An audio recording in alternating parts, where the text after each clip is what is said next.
L-ewwel żewġ mistoqsijiet li għandna dwar dak li għandu x'jaqsam mal-liturġija huma dwar il-kuluri li jintużaw fiċ-ċelebrazzjonijiet liturġiċi. Nafu aħna meta mmorru l-quddies, is-saċerdot ikun liebes kulur partikolari li jinbidel minn żmien għal żmien.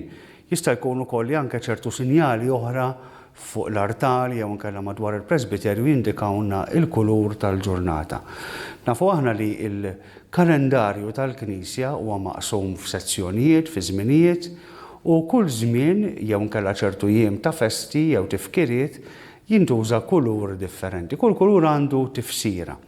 Pereżempju, nibdew bl-aħdar li jintuża fi żmien ta' matul is-sena. L-aħdar ifisser it-tama, ifisser iċ-ċiklu tal-ħajja. U l-Knisja tużah anke biex lilna timlielna qalbna bit-tama li dak li aħna qegħdin ngħixu waqt il-liturġija ikompli jwassalna bil-mod anke kif ngħixu bil-għajnuna ta' Alla fil-ħajja ta' dejjem.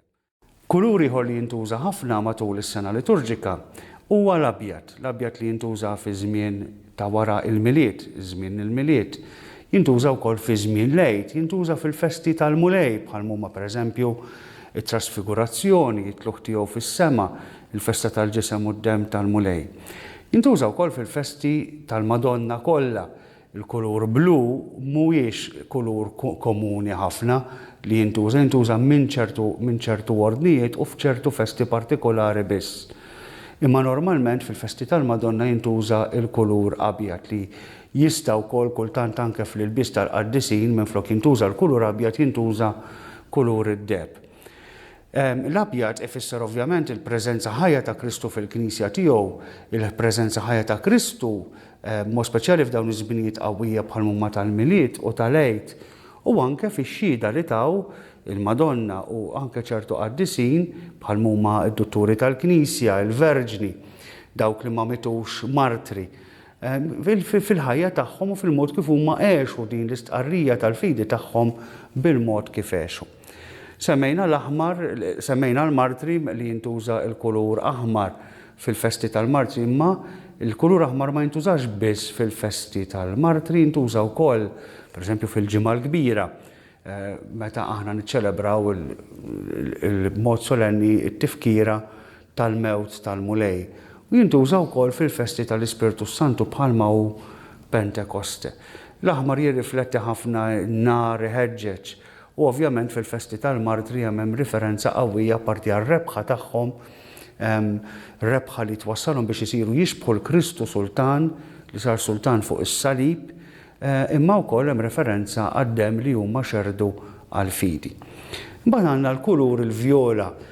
Il-kulur il-vjola jintuża f'żewġ tipi differenti, jintuża fl-Avvent u jintuża fir-Randan. Imma fl-Avvent il-vjola li suppost jintuża huwa iktar fuq l-aħmar, fil-waqt li dak li jintuża fir-Randan huwa iktar penitenzjali u iktar fuq il-gris. Ovvjament il-kulur vjola anke meta jintuża fil-festi tal-mejtin ifisser din l-istennija li aħna qegħdin ngħixu hawnhekk fuq din l-ar stennija mimlija bil-ferħ.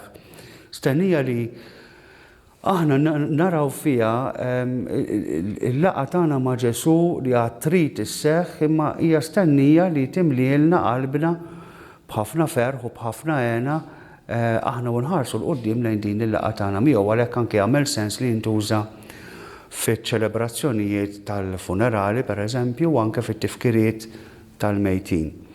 Kien hemm jistaqsaw wkoll dwar l-użu tal-kulur iswed. Wara r-riforma li saret fil-Konċilju fis-snin 60, il-kulur iswed ma baqax jintuża fil-liturġija, però wara il-motu propju ta' Benedittu fejn ta' permess li tista' tiġi ċelebrata l-liturġija bir-rit ta' qabel il-Konċilju skont ir-rit tal-Papa Pio V wara l-Konċilju ta' Trentu, il-kulur iswed jista' jerġa' jintuża. Anke fil-riforma però il-kulur iswed baqa' ħjiel tiegħu fil-festa fit-tifkira li aħna nagħmlu fit-2 ta' Novembru t-tifkira tal-mejtin kollha. Infakkar li l-iswed għalkemm jista' jintuża fl-ilbies tal-qassis imma ma jistax jintuża biex jiżżejjen l-artal fejn ikun hemm il-preżenza ta' Ġesu Ewkaristija. Minflok l-iswed kif diġà għedna fiċ-ċelebrazzjoni tal-funerali daħal il-kulur vjola.